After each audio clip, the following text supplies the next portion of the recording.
attention deficit hyperactive disorder. It's characterized by inattention, hyperactivity, and impulsivity. So I'll say those again. Inattention, hyperactivity, and impulsivity. You just need one of those for a diagnosis. And we are talking about kids that are 6 to 11. So what 6-year-old doesn't display at least one of those some of the time? Meaning technically that you can get diagnosed for ADHD. If you have a kid that you want them to be diagnosed with it, you can get that diagnosis if you want to.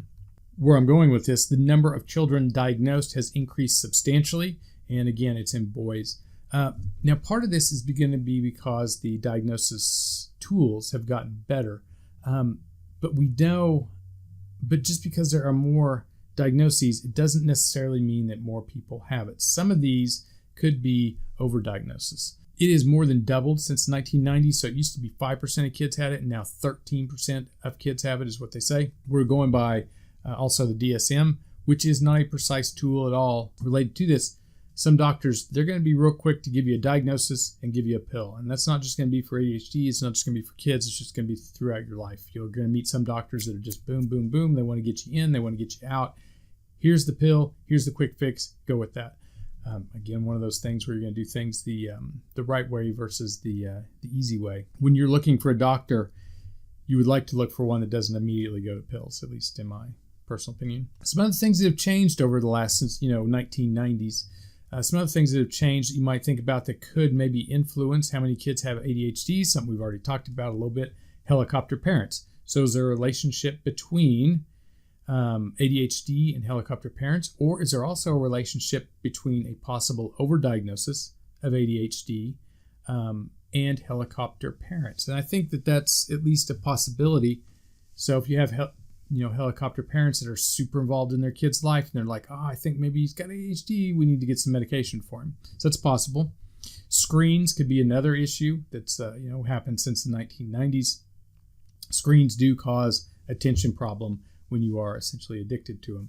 And so kids are definitely using them more there, so maybe there's a relationship there. It's kind of a side note. When you get diagnosed with something like this, it can actually change who you are. It's called the labeling effect. So now you have this diagnosis. I am a person with, dyslexia or ADHD. And so now that is going to become a part of your self-concept, which could be a super big problem if it's a misdiagnosis, if it's not actually who you are, but you get this labeling effect, and now you incorporate that into your person, but you're not actually, don't actually have it. The medications, they do change the structures of the brain. So you definitely want to think very carefully about, giving medications like this to 6-year-old, like Adderall is, it's a stimulant. It's really close to speed. So, definitely want to think about giving that to young kids. For some kids, though, it is really good. It does this counterintuitive thing. If you've got these kids that are running a little bit hot, they're too hyperactive, they don't have very good attention, they're running, in the red a lot. If you give them things like these medications like Adderall, which is a stimulant for most people, it actually brings them down. And so it helps a lot of kids. Some kids, they just have the inattention. So it's not that they're not hyperactive, not just hyperactive, but that they just it's hard for them to focus. And so they might just stare into space all day. And I've heard that this kind of ADHD is more prevalent with girls, the inattention. And that medicine, so if they're just like phased out all day long and they're never paying attention to class, some of these medications can help bring them back and get them focused and, listening to the teacher. All that being said, if a kid does have this, it can cause issues with executive function. And we talked about this last week, inhibition, working memory, planning. So the kids that do, legitimately have ADHD, they are at a real disadvantage. The kids that have it that it's not related to an external cause. And we'll talk a little bit about external causes in a little bit. For the possible causes for it, they don't know what causes it. They have some theories, genetics, brain damage, possibly, prenatally, alcohol, cigarette exposure, possibly a low birth weight. It could also be related to the thickness of the cerebral cortex in the prefrontal region. So this thickening occurred, this area here, this thickening occurred 3 years later with ADHD kids. So for some of them, there is an issue with their brain, a delay, maybe decreased myelination that we've talked about before. So they actually have a brain structure issue that puts them at a several years delay. Interesting to note there also, this ADHD was part of a delay that can actually, self-correct.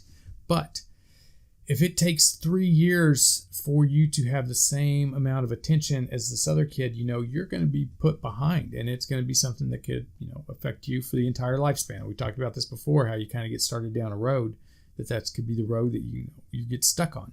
And so for these kids that get like a 3-year delay, that's a huge difference. Point being, if you do have a kid that does have ADHD, you got to get something done to help them make sure that they don't have a huge delay like that. Probably some ADHD is from brain structure issues. Some are going to be from the environment. Some are going to be misdiagnosis. And at least some, once you get past these younger kids, like you get in adolescence, some things are going to be just bad choices. And I'll talk a little bit about that on the treatments here. First line of defense, on a treatment for this, maybe shouldn't be pills. There's some other things you can try first. For example, mindfulness training, where you're closing your eyes and pay attention to your breathing. You're trying to be mindful and present in your life. So that's good stuff. Neurofeedback exercise, again, high physical activity was related to lower levels of ADHD. So I'll say that again. High physical activity related to low levels of ADHD. I cannot stress this enough, the importance of physical activity through the entire lifespan, not just kids, not just middle age or old age, entire lifespan. Some other things that could be going on: screens, stimulants. The idea of stimulants like just coffee. So if you're just drinking coffee all day long, if you're staring at a screen all day long, you don't exercise, you don't have proper nutrition, you're not going to feel well. You're not supposed to, you're supposed to kind of take care of yourself. So you want to think about these things. If you go to a counselor, these are some of the things they're going to ask you. If you're like, I think I have ADHD, they're going to ask you how much coffee you drink. They're going to ask you how much sleep you get, how much exercise, because these are really important to, curb those types of problems. Some other things you could look at for the neurofeedback, a place like the Reboot Center on campus when it's open. The screens, like how much time do you spend on your phone? Because, the phones are a lot about multitasking and you're switching tasks real quick. And so you're not being super present. You're not being super mindful. You're switching your attention. You're not really focusing on one thing for an extended period of time, which is that sustained attention. And so you may be actually on your phone, you are losing the ability to have sustained attention. There's a lot of people that are like, I can't really read books anymore. And it's like, because you're so used to just flipping through your stuff on your phone really quick. So these are all things that you want to think about before you get on some kind of medication for ADHD. Basically, lifestyle changes before medication. At least consider that. And you, in my opinion, you would want to go to a medical professional that wants to at least consider that first before medication. Now, again, there are definitely some instances where, medication is for sure the right course of action. But you at least want to consider some of these other things that's going on in your life. That is ADHD stuff. On autism, there's a range of autistic disorders. It goes from autism to Asperger's. Autistic disorders are the more severe version of the disorder. Asperger's is a little bit milder. Causes deficiencies in social relationships. So there's going to be abnormalities in communication. They're going to have these restricted, repetitive, and kind of these stereotyped patterns of behavior. So maybe they'll move the same train car in the same pattern over and over and over. That's maybe a sign. It is being diagnosed more as well. So it used to be 1 in 2,500. Now it is 1 in about 150. Maybe better diagnostic tools. I'm not sure. That's a huge increase though. With the Asperger's, yes, it's milder. They do have good verbal language skills.